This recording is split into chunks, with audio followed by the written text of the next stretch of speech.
John Wayne Gacy, born March 17, 1942, was convicted of 33 murders of teenage boys. He was sentenced to death for 12 of those murders and to natural life in prison for the others.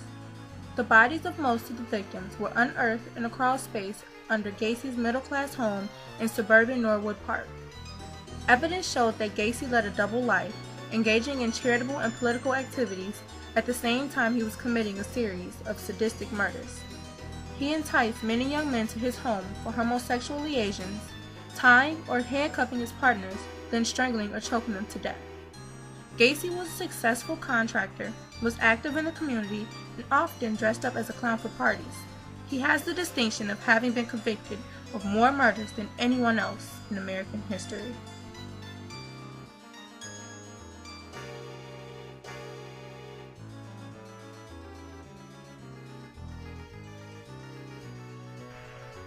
On December 11, 1978, a 15-year-old Des Plaines High School sophomore, Robert Peace, disappeared shortly after leaving work at a pharmacy where Gacy had recently completed a remodeling job.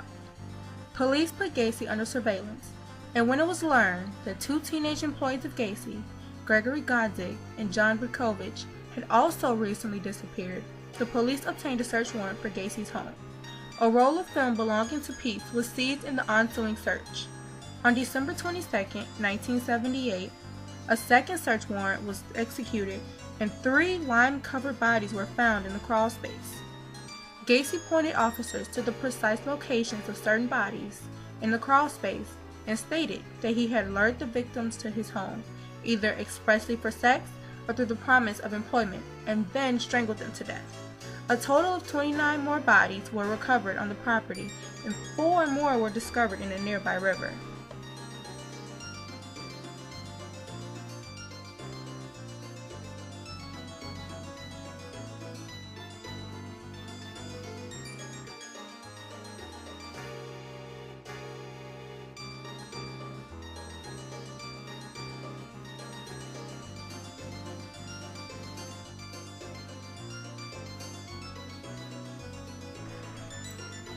John Wayne Gacy was sentenced March 13, 1980, and was finally executed May 10, 1994, using lethal injection for the rape and strangulation of Greg Godzik, John Seek, Robert Peace, John Butkovich, Tom Bowling, David Tausma, Robert Winch, Russell Nelson, John Mowry, Robert Gilroy, Matthew Bowman, John Prestige, Rick Johnson, William Carroll, Samuel Stapleton, Randall Reffelt, Darrell Simpson, Billy Kendrick, Frank Landingen, James Mazzara, and an additional 13 more unidentified males.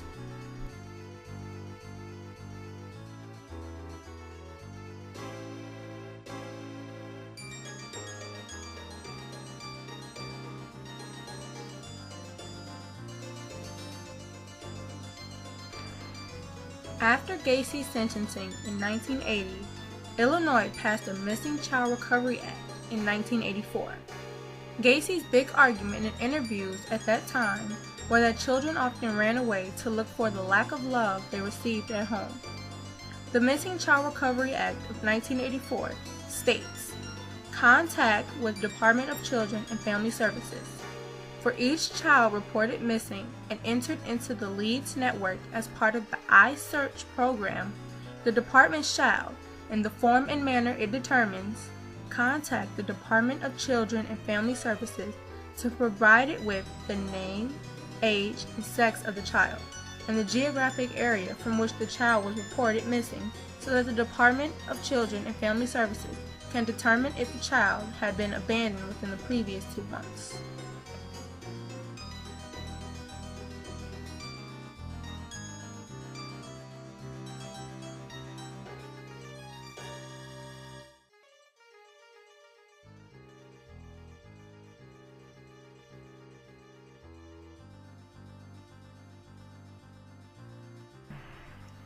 Judge Sam L. Amarante authored the procedures adopted by the Illinois General Assembly as the Missing Child Act of 1984, iSearch, which eliminated the 24-hour waiting period of initiating a search for lost children. This Missing Child Recovery Act was immediately put into motion in order to protect future abducted children from succumbing to a fate like Gacy's victims.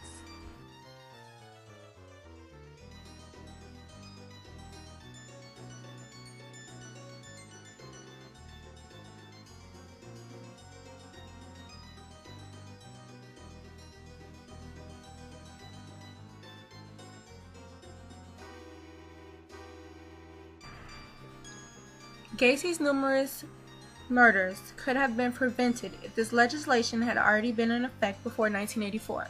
Because of the fact there were no legal obligations or legal rights to put out a search right away for missing children, Gacy's victims unfortunately fell short of rescuing.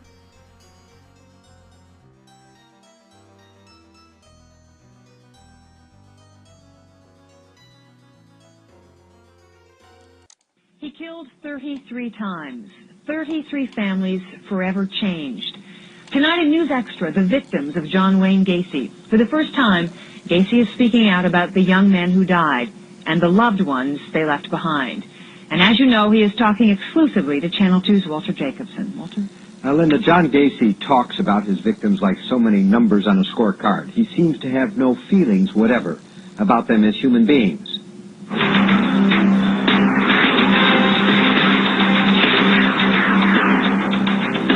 But look at this, and you see 33 children who lived and loved and were loved. John Bukovich was 18. Michael Bonin was 17. Randall Reffitt, 15. Why them? There's no logical explanation for why them, any of them. Several were runaways from broken homes 14 years ago when John Gacy was preying on families that split apart. Today, in his arrogance, he lectures them. And nowadays, do you realize by 1993 that 50% of the American families will be single-parented? And that shows a breakdown in the church and not being able to hold families together. And for this reason, children run away from home and seek love in other places. And wind up in trouble. That's Gacy's view of things. Kids get in trouble because nobody cares about them. Gacy got in trouble when, after 32 victims, he strangled Robert Peast, an all-American, clean-cut local kid whose disappearance attracted police. Such carelessness is typical of a serial killer. By the time they've committed 10 or 12, they are very, very laid back. By the time they commit 20, 15 or 20, they start getting careless, cavalier. If it sounds familiar, it's because you've heard the experts say it about Jeffrey Dahmer. Gacy dislikes the comparison.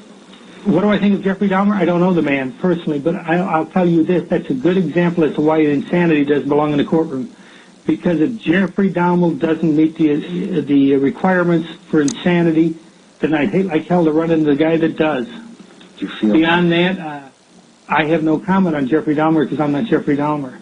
And I would not, whether it's Berkowitz, whether it's Bundy, whether it's Williams, Wayne Williams down in Atlanta, or any of the others, or Charlie Manson. See, I don't comment about the other cases for the simple fact is that I wasn't there. Do you feel somewhat of a kinship with some of these people? God, I hate that when they put me in the same club with them. That's precisely the club that John Gacy belongs in.